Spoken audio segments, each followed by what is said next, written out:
Coming up after the news, LBC can reveal that half of social workers have raised concerns about vulnerable children with no proper action taken to protect them as a result. And when the case of 6-year-old Arthur Lavinia Hughes concluded, and subsequently Star Hobson's as well, in terms of the criminal trials, many of you told me, social workers and non-social workers, about the cases that you had reported or warnings you had given that had been ignored. So let's talk about that again, about how we, any of us, but especially social workers, but any of us, protect vulnerable children. This is LBC from Global, leading Britain's conversation with Shelagh Fogarty.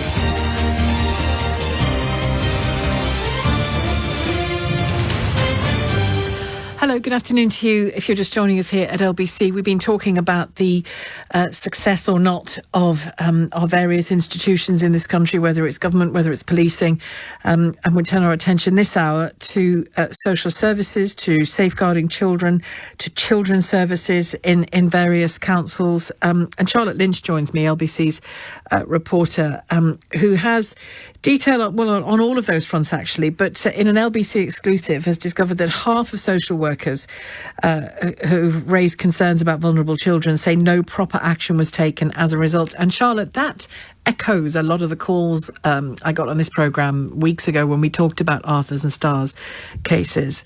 And it wasn't just social workers, it was neighbours, teachers, parents, aunties, uncles. You know, there are an awful lot of children living in homes where there are big question marks over their treatment. Absolutely. Well, we've done exclusive research with the Social Workers Union, who asked their members over the last 18 months, have they raised concerns about children where they feel proper action was not taken to protect them. Half of those answered to say yes, and what's more, a third said that in the last 18 months alone, so essentially since the COVID pandemic began, their fears haven't been properly addressed, even dismissed or overlooked on at least 5 occasions.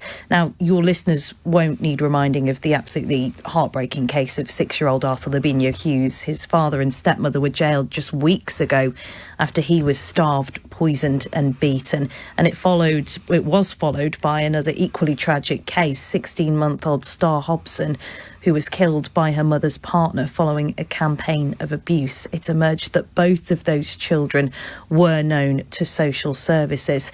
Well, we are just hearing in some breaking news that Bradford Council is to be stripped of its children's and social care services in the wake of the Star Hobson case. She was under the responsibility of Bradford Council. She was murdered in Bradford.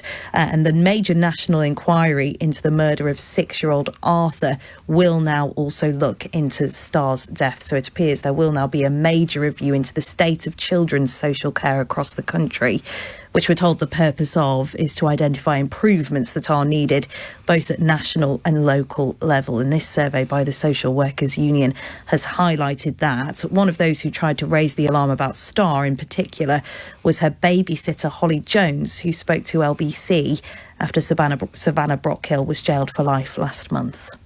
The way she was will scar me for the rest of my life. She had bruises all on her neck and her face and her ears. I've never seen a depressed baby, but that's what it was. Now, whistleblowers working in children's social care have told us that they are dangerously overstretched. The survey by the Social Workers Union found a huge 97% of respondents said that vulnerable children would be better protected if they had lighter caseloads. Half of them are considering quitting. 71% say they expect to be inundated with even more children to try and protect. Now, this social worker in the West Midlands, whose voice we've disguised, says she's been responsible for 50 children at one time. That is double the amount that's considered safe. I got to the point where I felt like I was just a walking zombie because I wasn't sleeping. It took its toll. I became physically unwell, and then I had to have a period of being signed off by my doctor. You have to find a way to manage that, but it's very difficult because I've had countless sleepless nights.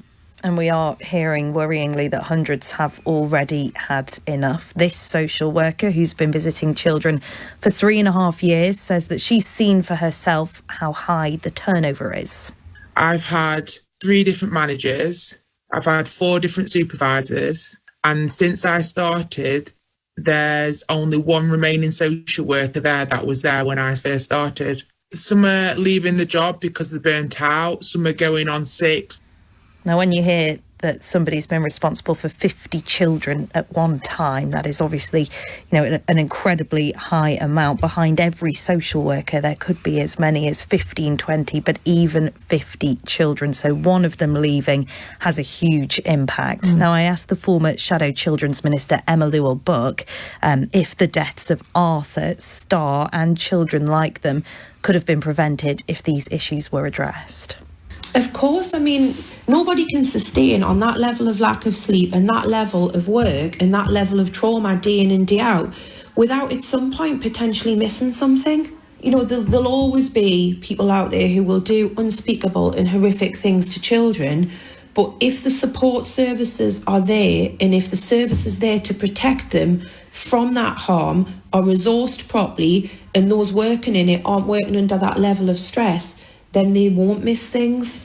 Well, confirming the changes being made in Bradford, those services will be placed into a trust following Star's death. The Education Secretary, Nadeem Zahawi, has tweeted to say that keeping vulnerable children safe from harm is non-negotiable, and he says he won't hesitate to take action where a council isn't meeting its duty to do this. On our findings more broadly with the Social Workers Union, the Department for Education has responded to say it's investing in fast-track recruitment and training programmes, and councils are being given £4.8 billion in new grants for the maintenance of frontline services, including children's social care.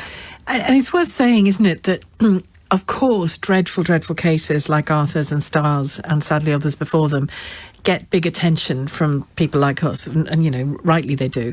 But a lot of the work that those social workers who answered that survey do is about helping families not become so stressed out, so chaotic, so snowed under with stress, with whatever illness, addiction, whatever it happens to be, that the children don't end up in serious danger. It's not always about removing children who are currently in serious danger. A lot of that work is about stopping families from getting to that dreadful point in the first place. And that is exactly what social workers I spoke to said. They have a lot to be proud of. For every child that we hear about, there are dozens more who are protected, who are moved on to better situations. It's a very special vocation, isn't it? I couldn't do it, that's for sure. Thank you, Charlotte. Charlotte Lynch, LBC's reporter.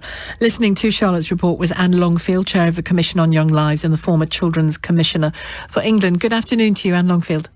Hello there, Sheila. So action of sorts, action in Bradford, action to include Star's story in that national review. Should we regard that national review as a national review of safeguarding generally of the most vulnerable children, not just those 2 children? Well, as you said, sadly, the deaths of those 2 children were awful and they hit the headlines, but there are many, many more. I mean, that's the terrible thing. The case reviews keep coming, and there is actually a national independent review going on, the government commissioned on children's social care, which is about to report in a couple of months. So this is the opportunity to get that big change. But what you've heard and what you've found in your survey is what social workers tell me all the time, that what used to be a caseload 10 years ago of 15 is now 50. And that means that there's just not the time, there's just not the experience, the oversight to make really important judgments that are needed to be able to help families, as you say, keep children safe, but also if they are in danger, to make sure those children are protected. So I think, the review of Arthur's case and Solihull and Bradford, I think they will be very illustrative of what's going on in many other places in the country. And is the failure or the lack, whatever you want to call it, is it in broad policy? Is it in funding of social work? Is it in funding of councils? Is it in education? Is it in early intervention? Where is the lack? Yeah, so it's probably all of those things. But what's happened is that over the last 10 years, the demand for these services, the demand for help has risen. At the same time, local authorities, the people who fund the services, have had big cuts in their budget. Now, they've carried on spending on children because they have to. It's a statutory requirement. But what that's meant is they're able to help fewer and fewer children. So they've ended up helping children when it gets to crisis point. But that means there's hardly any money left for that help early on. And of course, that's what families need. They need that help. They need someone to stick with them. They need those cases to be kept open over time, not closed. And that's what we hear at the moment. Are we tough enough on family? I say tough enough. Are we swift enough in families where there is a clear and present lunatic in the mix, and the child needs to be nowhere near that person? To be honest, I think you can only make that judgment if you know that family, if you like, and that takes time. So, of course, human nature, we want to believe that people can change, but I'm clear that actually the children, we would have stood a better chance at saving those 2 children we're talking about if people had known those families better, because it enables better judgments. And that's what time with families, expert social work time. The other part, of course, is when you've got a crisis in recruitment, you've got young social workers that aren't experienced, that are probably terrified in some situations. And of course, if you're in a situation where the family, wants to manipulate them, they'll know that instantly. So all of those things combine. A friend of mine who was a police officer, she's not any longer, but she was a police officer in safeguarding, and who had the difficult job sometimes of going and removing children with social workers present and all the rest of it. And, once various processes had been followed naturally. She said, I was asking her about this when Arthur's story was in the news, and she said one of the things she found frustrating when she was a police officer was the whole question of consent required to go to the home. So if I rang and said, I think there's a man beating his wife in number 22, the police, if they had enough concern about that woman, presumably would be able to wade into the house, would they? I believe but so, she felt that consent to visit there wasn't enough of it, so the conniving bad people who were abusing their child and wanted to get away with it were prepared when they knew, or they could say, no, you can't come in. Well, certainly, if you're a parent who wants to avoid detection and the authorities, you'll know what to do and you'll be able to play it in some way. But again, having more people around families, having more people that can see what's going on. I mean, the huge sadness, obviously, from those family members who actually made referrals. I mean, they tried desperately, didn't they, in both cases? Desperately. And then, of course, stood away because they thought, I've done my bit, I'll leave it to others. A desperate situation.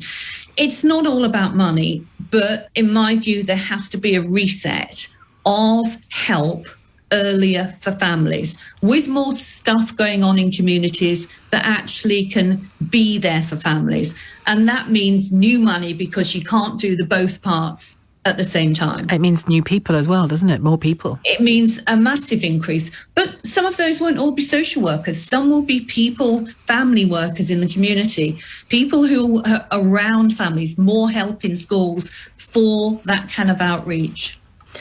Well, let's hope it comes. Thank you very much indeed, Anne Longfield, Chair of the Commission on Young Lives and former Children's Commissioner for England. We heard from our own reporter, Charlotte Lynch, as well. Your calls on this, if you've ever had reason, either as perhaps a parent who's not living in the home anymore with your child, as another family member with concerns about a child, a teacher, a babysitter, as was the case with poor little Arthur, a depressed child, it was Star, apologies, but a depressed baby. She'd never seen a depressed baby before, but she knew that that's what she was dealing with, a depressed baby. That, I have to say, that description at the time and today, hearing it again, absolutely broke my heart. A depressed baby.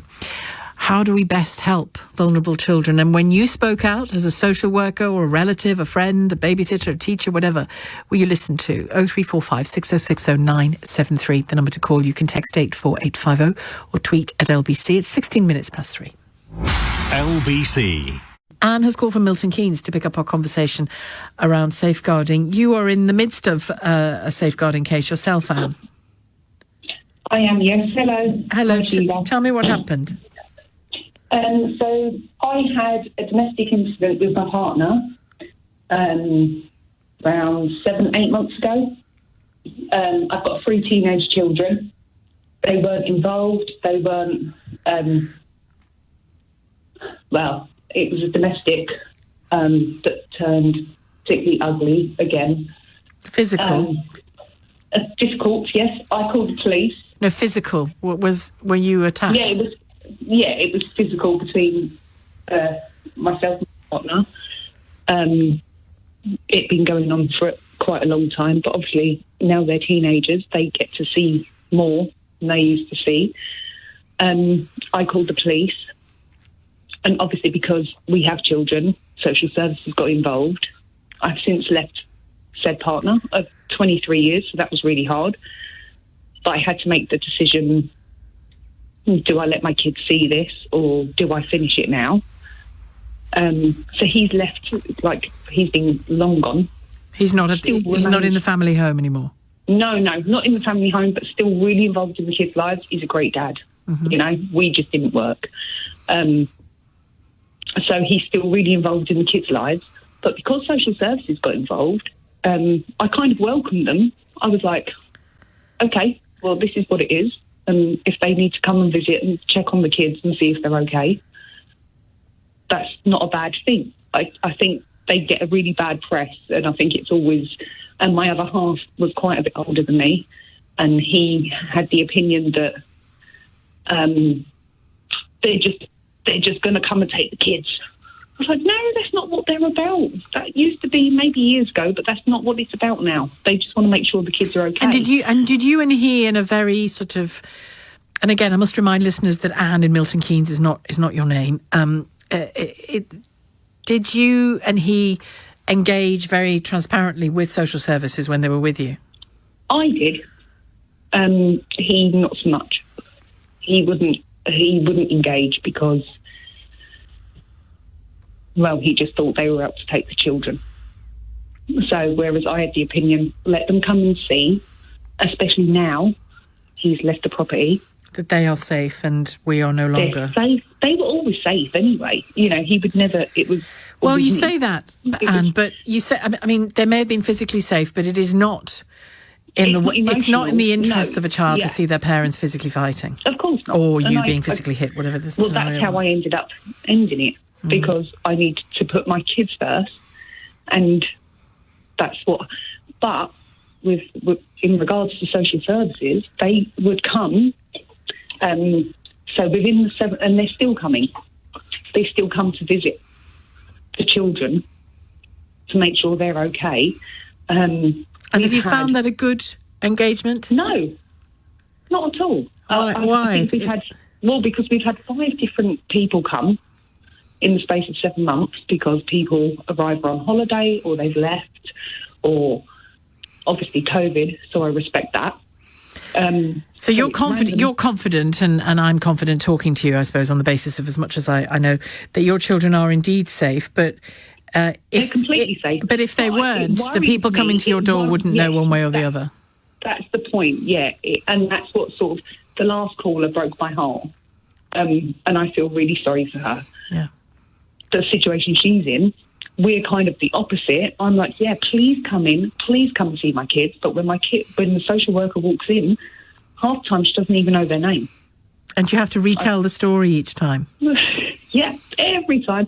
And even if it's the same, we have the same one that comes a few times, she still walks in and she doesn't know their names. Well, that doesn't bode well, does it? Thank you, Anne, for your call. More of your calls and your texts on child safeguarding and what happened when you engaged with social services or reported what you thought was a child in danger.